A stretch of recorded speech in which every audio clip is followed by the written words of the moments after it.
Good evening, everybody. Very happy that we can discuss one of the names of God again tonight. There's truly some deep truths in all this and really some meaning or revelations that's really meaningful. And if we can grasp these things, we learn something about the heart of the Father. Die Vaderhart is eintlik God is 'n verhoudingsmens. En by God is die heel eerste ding, die heel belangrikste ding, is om verhouding met sy kinders te hê. En in die verhouding met hom, in so 'n proses, is daar sekere dinge wat addisioneel tot die verhouding is. God is nie net daar dat ons moet bid en Bybel lees en nou en dan praat hy met ons en al daai goed nie. Daar's baie wisselwerke. There's a lot of dynamics in a relationship, a true relationship with God, and things that get added on. It's as the scripture says, seek ye first the kingdom of God and his righteousness. Listen to the wording, and his righteousness. And all things will be added unto you. I'm going to say it again. Seek ye first the kingdom of God and his righteousness. The two are hand in hand. And all these things shall be added unto you. So, if we know God the Father as Jehovah Tzidkenu, the Lord my righteousness, it means we have gone through a process of becoming what we were not once before. And God has got a way of sharing certain benefits with those that love him. And that is what righteousness speaks of. One can only be truly righteous, even despite all our mistakes. That's not what it's about. We can only walk a way of righteousness, a path of righteousness with the Father, if we truly love him. And we're going to open the scripture tonight and see what God says about it. Let's bow our heads. Father, it's in the name of your Son that we dedicate this to you, this program. Holy Spirit, we ask that you open the word and the deep meanings of the scripture.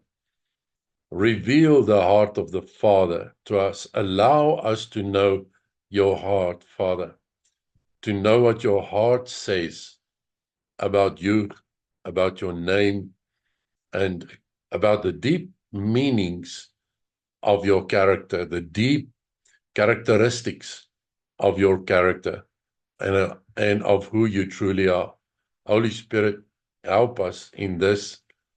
Take the word, break it open, and dish it out to everyone that listens so that it is really nourishment to our souls and it builds our spirits so that everybody can say God alone can do it in Jesus' name. Amen. Okay, we're going to talk about Jehovah Tzidkenu, and as I've mentioned, there's a very important little scripture that says, seek ye first the kingdom of God and his righteousness. The two goes hand in hand. And it comes with a, let's call it a reward, if you want. Not that God owes us anything, but that is how God is. His character and his name is not empty.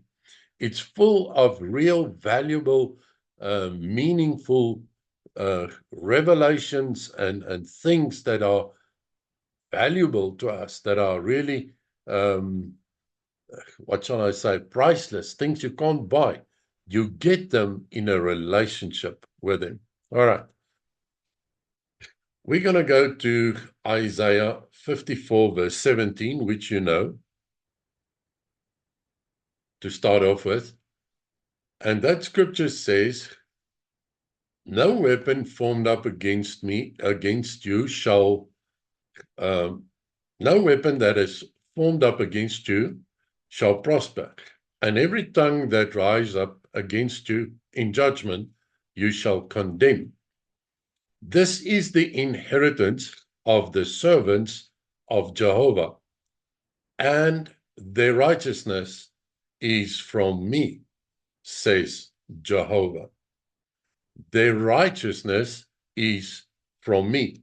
Now, in the Hebrew, the word righteousness is the word tzedakah, which means alignment with God's standards, and it also means a legal state, inward or outward, of holiness.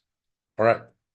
So what the Bible actually says here, when it says, and their righteousness is from me, meaning this state of holiness is born from God. It's birthed inside of God and transferred to us, if I can describe it like that.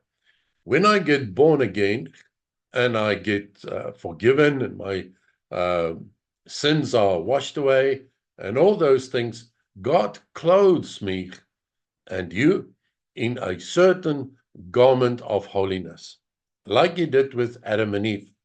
If you read the scripture, you'll see that when they realized they were naked, God went and he made them clothes or garments of skin.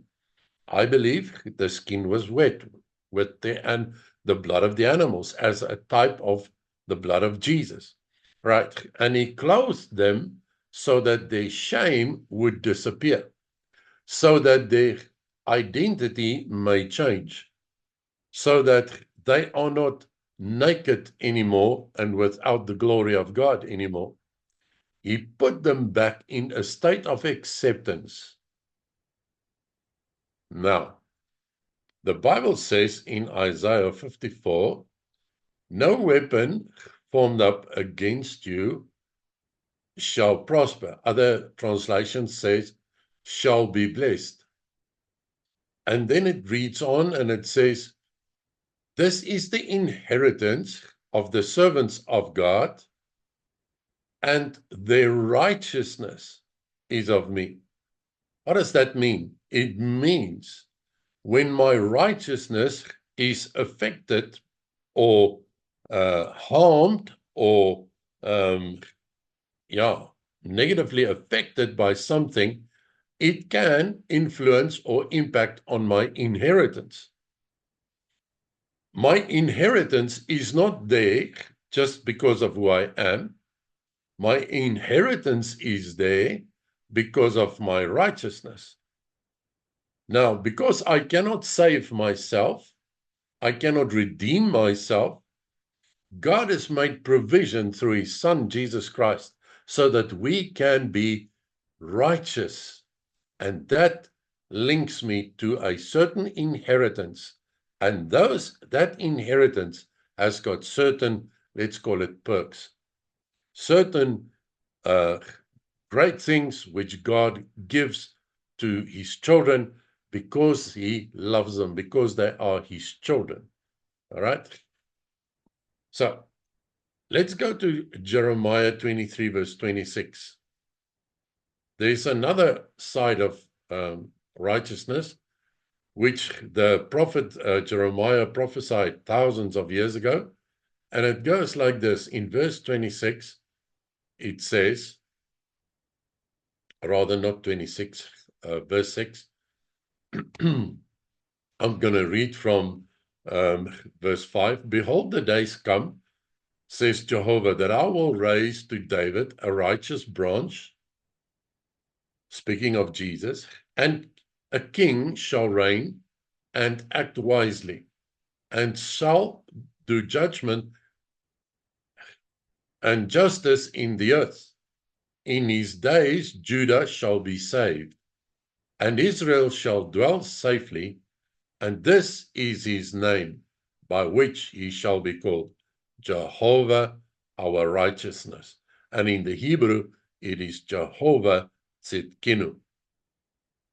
All right, let's go to Isaiah or Jeremiah 33, verse 16.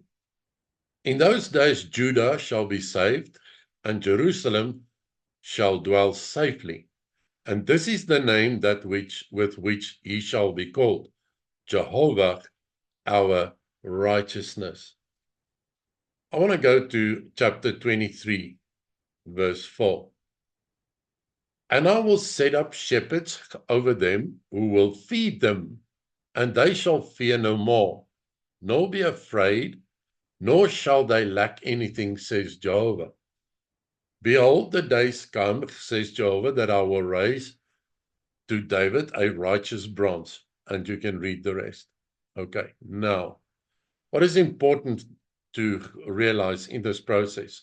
One, inheritance comes because of righteousness.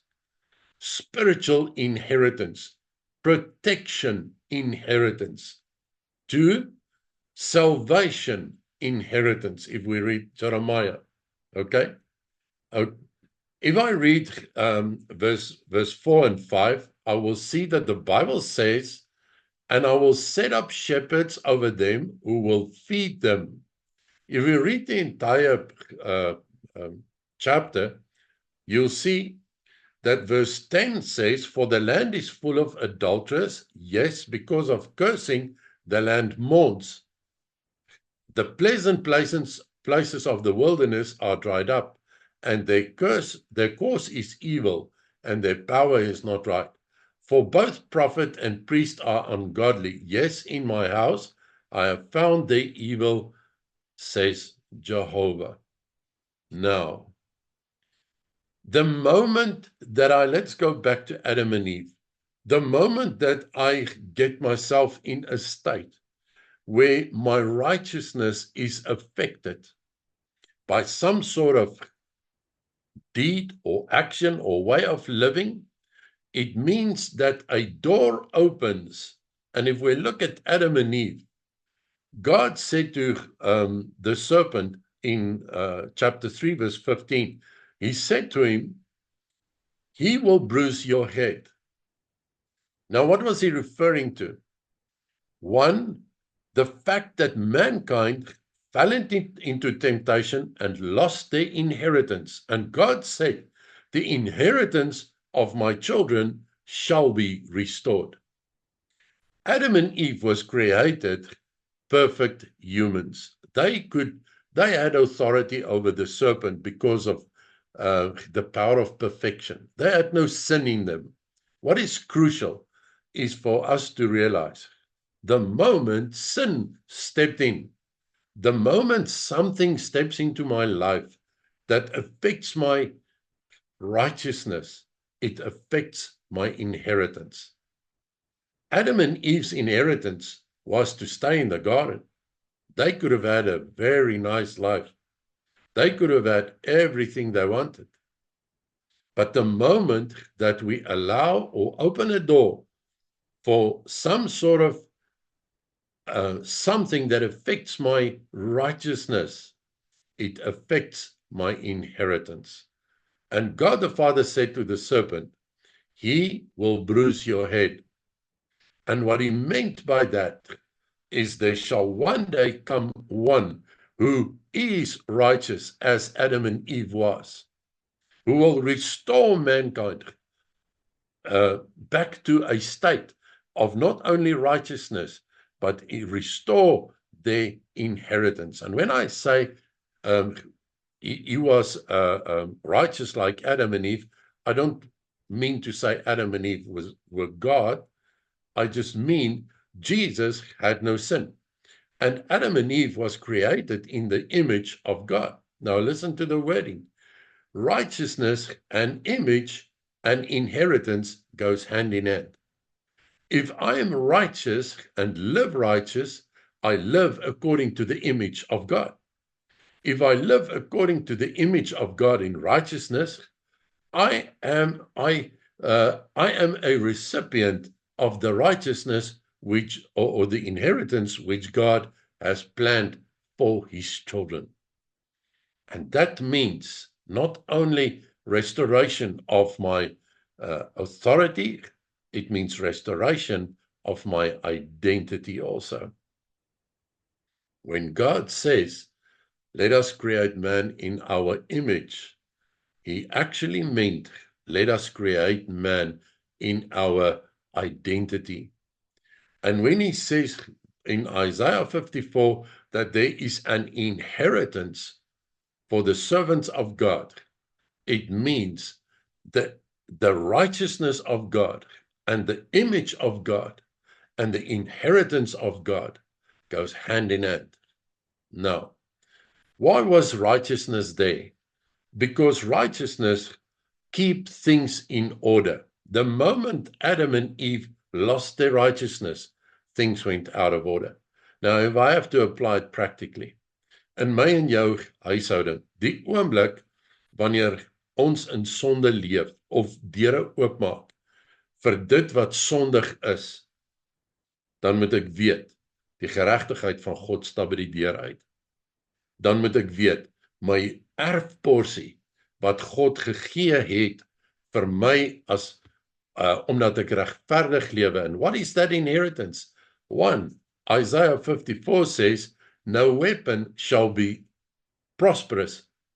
Now, there are many weapons of the devil, believe me. He had all kinds of plans for Adam and Eve. And he has all kinds of plans for people on earth. But if the Bible says, my righteousness is of him, it means two important things. One, if he does put together some sort of weapon, God's word says it shall not prosper. It takes faith from me. It takes thinking right. It takes speaking right. It takes believing right. But in heaven, it means that God will not give the go-ahead for me to be unnecessarily harmed by the enemy. And even if the enemy does certain things, like in the days of Job, God has got a way to turn his fate around, because that is who he is. If his word says you have got an inheritance, you do have an inheritance. And 2, it means that it gives me a certain authority, a certain identity which goes with authority, or vice versa. Meaning, if the Bible says, and I just want to go back there quickly, Isaiah 54,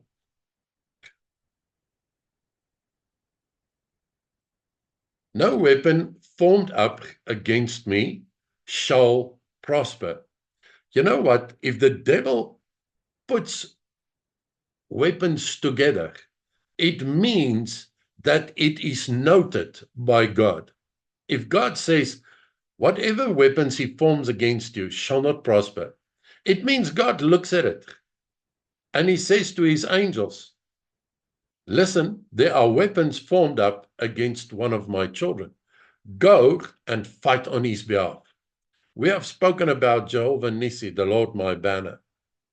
And we've spoken about Jehovah Elohim, the one, or Elohim, the one that loves us, and the one that has made provision, Jehovah Jireh, through Jesus. It means if the Bible says no weapon formed up against me shall prosper, it means that God is actively involved in the battle against you and me.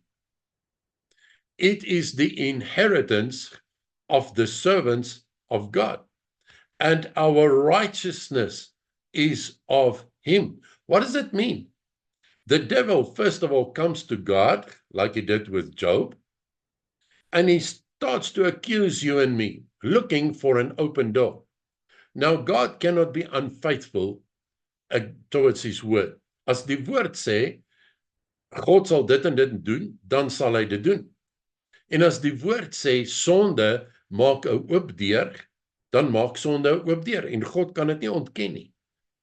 Nou, ons moet verstaan, ons slag, ons oorlog, is teen 'n bose mag wat kom met aanklagte, elke dag. En hy kom staan voor die Vader, en hy kyk of hy die Vader kan oortuig, dat hy my en jou, of die reg het om my en jou aan te val. Unfortunately, there was a day that Jehovah Jireh provided the perfect lamb. And God the Father can say to the devil, I hear what you say, but here's Jesus, and he says his blood paid for it, and so it is. My child is forgiven, he is righteous by the blood of the Lamb. I'm not implying that we can sin willfully.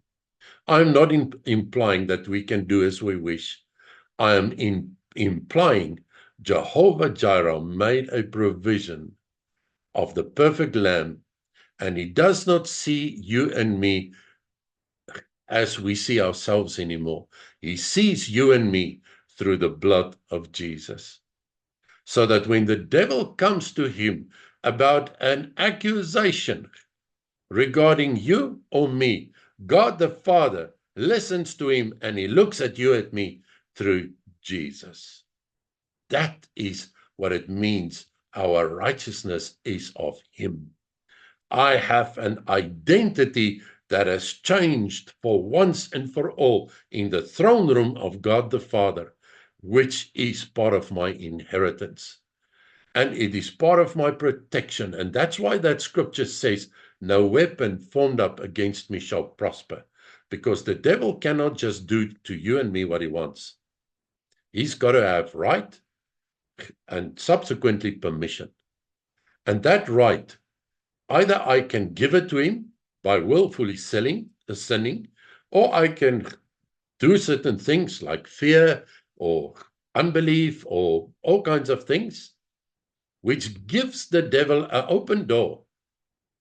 You see, we must read the scripture up to the end of the Bible, and we'll come across 1 John 5 verse 18, which says, the righteous is born of God, and the evil one has no hold on him.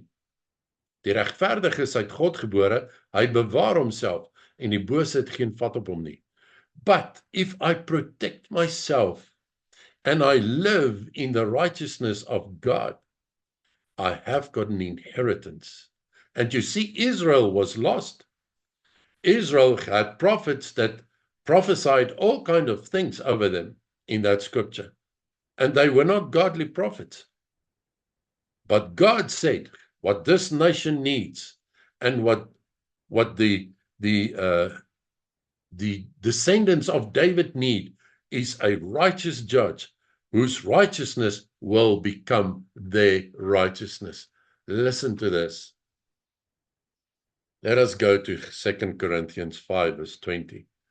And this is a mighty weapon. And if you struggle resisting the devil, you better read this a couple of times.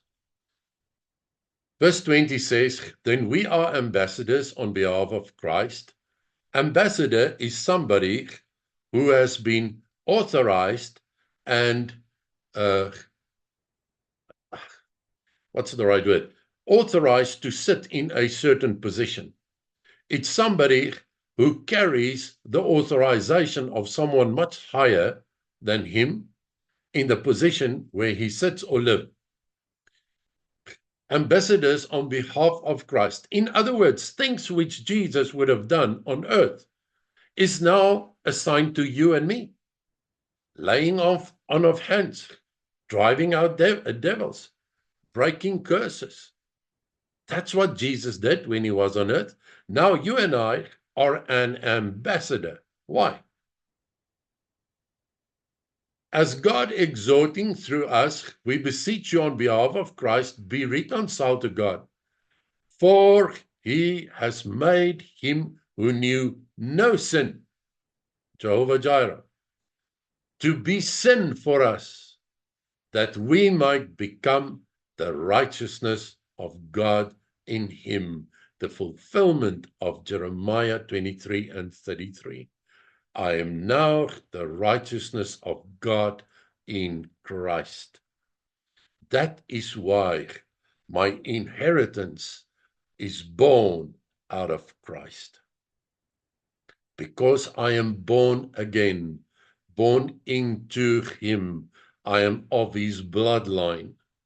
And his bloodline has secured me this thing, and that is to be a carrier, clothed with the righteousness of God in Jesus. So the moment the accuser arrives before the Father says, I don't see Jack or Jill or John or Pete, I see Jesus. My son or my daughter is hidden in him in heavenly places. Let's go to Isaiah 23, verse 13. Sorry, it's Jeremiah 23. And I've seen frivolity in the prophets of Samaria. They prophesied by Baal and caused my people Israel, to go astray. I want to go to verse 20, 28 and 29. The prophet who has a dream, let him tell a dream, and he who has my word, let him speak my word faithfully. What is the chaff to the wheat, says Jehovah? Is not my word like a fire, says Jehovah, and like a hammer that breaks the rock to pieces? You know what? The Bible says in Job 22, verse 28, when we declare something, it shall be established. He's talking about the righteous. And he's talking about the righteous people being able to declare because of the righteous Son of God, of whom you have become a part. You are now one with him. Now the Bible says here, is my word not like a fire and like a hammer that breaks the rock to pieces? What does he say?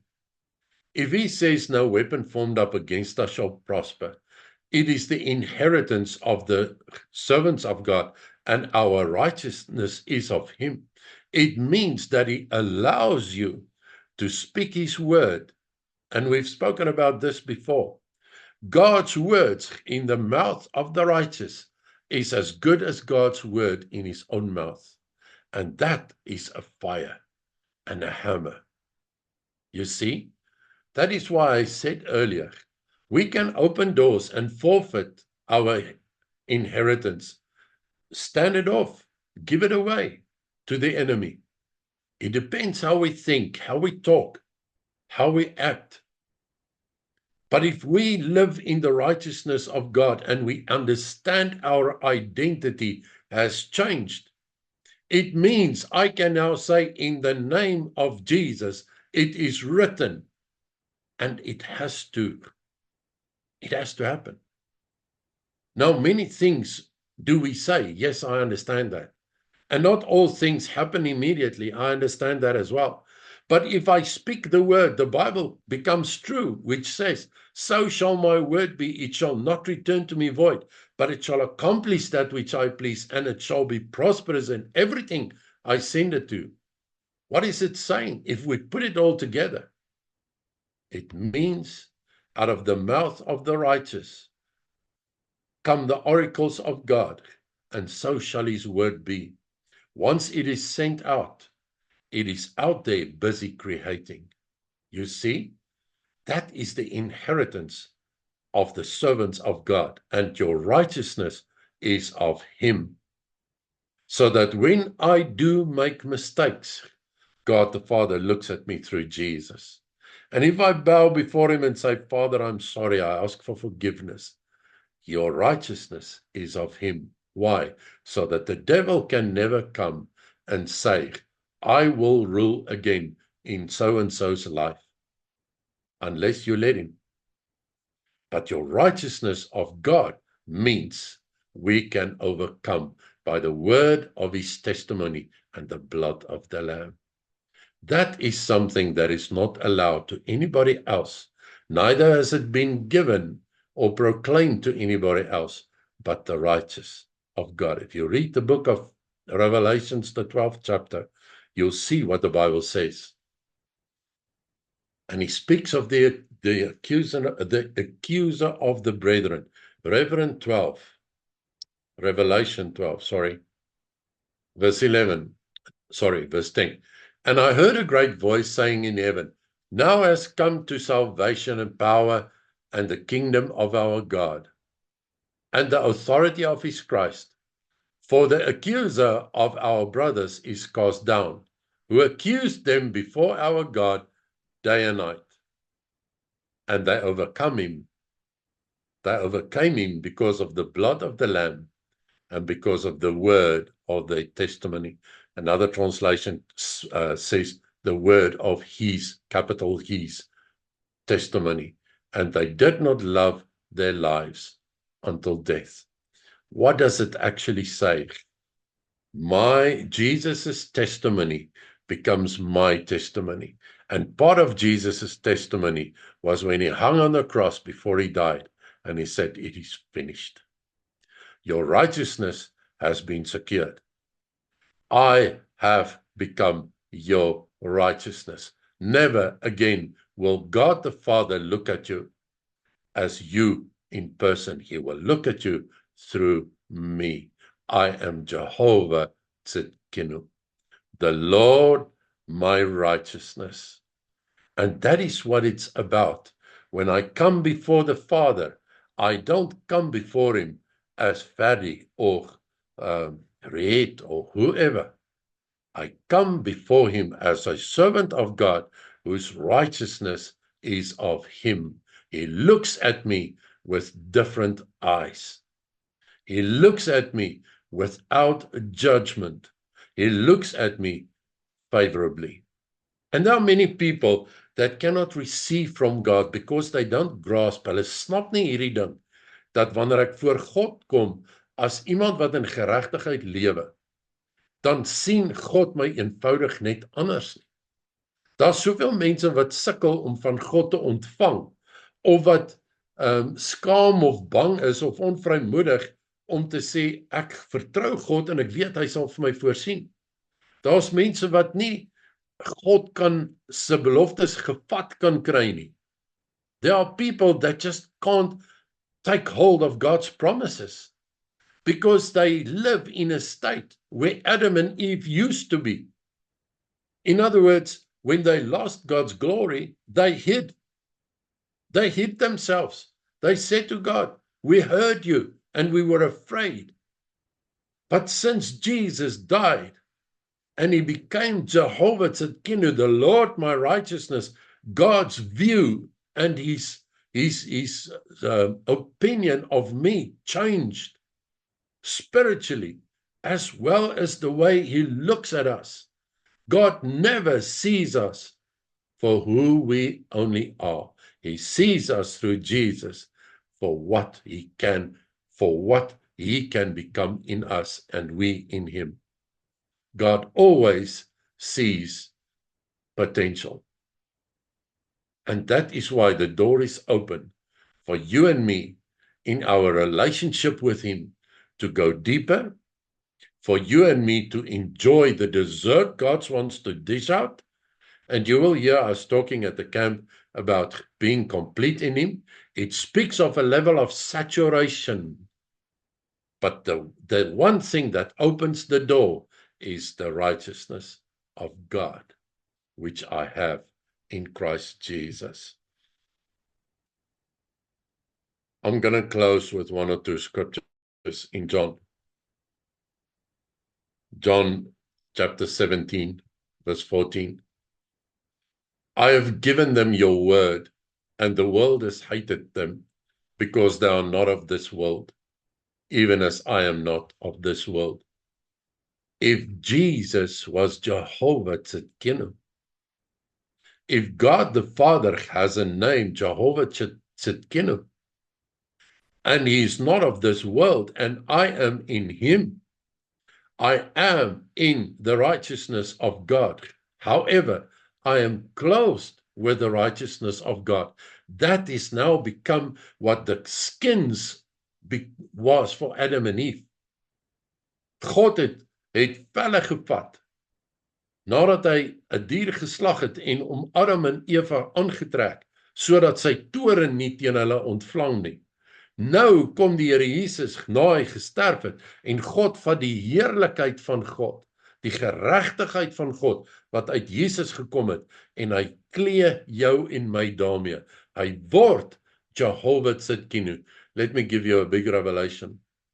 The Bible says in the Old Testament, if my people, listen to this, if my people, meaning he has adopted you, so stop feeling like a stepchild, stop feeling like you don't belong, stop feeling like you are not of his bloodline.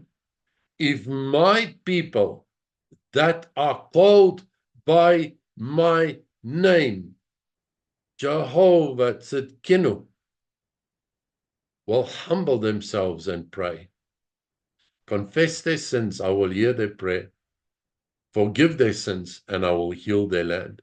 You know what? There's one thing that brings restoration. And I say in all reverence, I acknowledge the anointing of the Holy Spirit. I acknowledge the power of God. But the righteousness of God, which God had in mind when he created Adam and Eve to bring order in the world. And that is why he has made you an ambassador in Christ, so that you could be a channel through which he can bring order in your household and in this world. You matter to him.